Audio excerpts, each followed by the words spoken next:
Hey there, YouTube. So basically, we just got one of these Ninja Foodies, the 2-basket air fryer, and it seems pretty cool. And we're using it to replace a single basket fryer that we had for several years. But basically, should you end up getting this, you can go ahead and unbox it inside. But I would recommend that you do like the break-in procedures and stuff like that, where you like warm it up outside.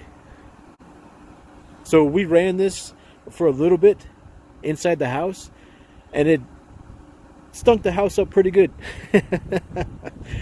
After we were debating returning this because of how bad it smelled, my wife was reading online, and they said basically to add lemon juice and vinegar in like a container into it and let it run with that inside of it to help get rid of the smell.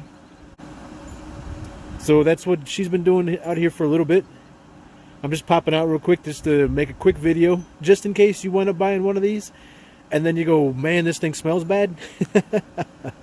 So my recommendation would really be to do all like the pre-running, so like the warming it up and then the tempering it or whatever you want to call it, before you actually do your cooking. You know, if you've got an outdoor outlet, do that outside. That way you don't wind up stinking up your house for a week.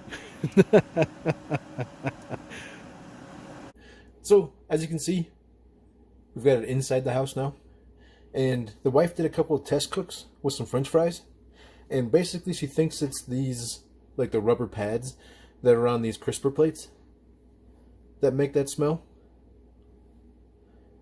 Because the one batch that was done without the crisper plate obviously wasn't quite as crisp because air wasn't getting all the way around it. But it was noticeable on the fries slightly that there wasn't a weird plastic rubbery type smell.